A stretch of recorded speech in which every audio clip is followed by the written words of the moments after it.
Bienvenue sur l'Argus.fr. Tout le monde la regarde. Elle est super, hein? Alors à la découverte de ce nouveau Mitsubishi ASX, on peut logiquement se demander ce qui pourrait intéresser les acheteurs potentiels d'un Renault Captur. Alors nous, c'est vrai qu'à l'Argus, maintenant on a hâte de prendre le volant de ces premiers véhicules GSE, mais pour cela il va falloir se montrer encore un peu patient. En 2022, on célèbre les 50 ans de la R5.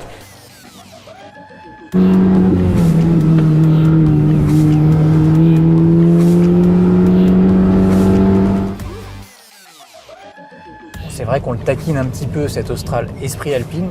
Pourtant, on peut quand même tenir un rythme assez soutenu sur route sinueuse.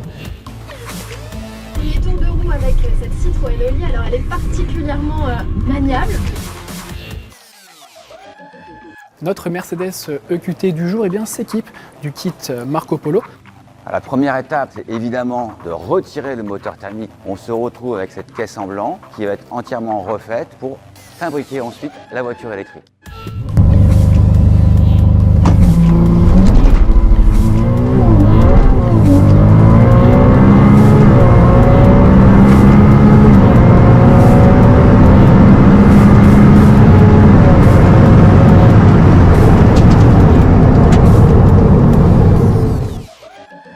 Voilà, vous savez désormais tout sur la 110 des gendarmes. Prochaine étape, c'est premier tour de roue au sein des brigades. Vous êtes désormais prévenus, elles sont en circulation sur les routes de France. Vous allez donc les croiser dès cet été. Maintenant, c'est à moi de jouer. Il me confie la mission de lui annoncer les notes sur un bref parcours accidenté tout près du parc Astérix. Facile. Deuxième session de roulage avec une météo toujours très clémente.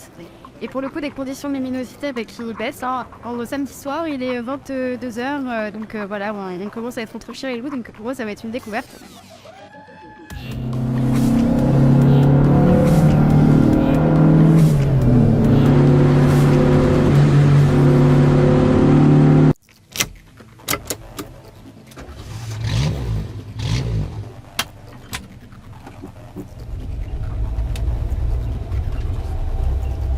Alors bien sûr, c'est plus bruyant, ça sent un petit peu l'essence, il faut refaire le plein à 2 € le litre.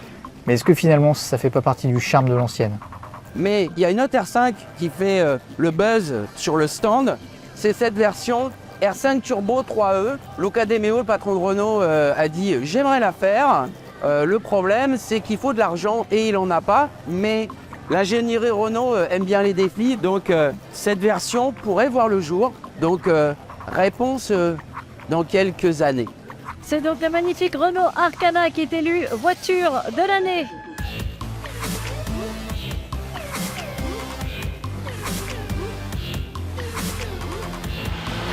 Allez, nous voilà partis au volant de la Ravage. Olé.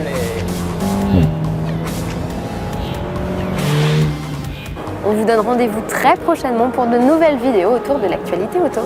Allez, à bientôt sur l'Argus. Ciao! Et voilà, c'est déjà la fin. J'espère que ça vous a plu. Alors n'hésitez pas à vous rendre sur l'Argus.fr.